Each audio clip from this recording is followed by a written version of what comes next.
మీ పిల్లలు స్టడీస్ లో వీక్ గా ఉన్నారా? అయితే ఈ 3 టైమింగ్స్ లో మీ పిల్లల పైన అస్సలు కోప్పడకండి. నంబర్ 1, పిల్లలు మార్నింగ్ లేచినప్పుడు మీరు పొద్దున్నే పిల్లల పైన పడితే, వారిని తిడితే పిల్లల థింకింగ్ బ్రెయిన్ అనేది ఆఫ్ అయిపోతుంది. కాబట్టి వాళ్ళు స్కూల్కి వెళ్ళిన తర్వాత పిల్లలు ఏం నేర్చుకోలేరు. నంబర్ 2, పిల్లలు స్కూల్ నుంచి ఇంటికి వచ్చాక పిల్లలు ఎలాగో స్ట్రెస్ లో ఉంటారు.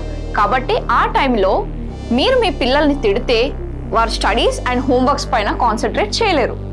నంబర్ 3, రాత్రి పిల్లలు నిద్రపోయే ముందు మీరు మీ పిల్లల్ని తిట్టారనుకోండి, వారిపైన కోప్పడ్డారనుకోండి, పిల్లలు రోజంతా చదివింది వారి లాంగ్ టర్మ్ మెమరీలో స్టోర్ అవ్వదు. చూసారు కదా పేరెంట్స్, ఒక డేలో ఈ 3 టైమింగ్స్ లో పిల్లల్ని అస్సలు తిట్టకండి. అప్పుడు యాజ్ ఎ రిజల్ట్ మీ పిల్లల స్టడీస్ లో ఇంప్రూవ్ అవుతారు.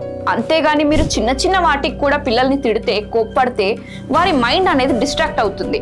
పిల్లల్ని కరెక్ట్ చేయడానికి పాజిటివ్ పేరెంటింగ్ మెథడ్స్ ని ట్రై చేయండి. ఇలాంటి ప్రూవెన్ పేరెంటింగ్ టిప్స్ కోసం నేను ఆల్రెడీ అల్టిమేట్ పేరెంటింగ్ మాస్టర్ అనే కోర్స్ని డిజైన్ చేశాను.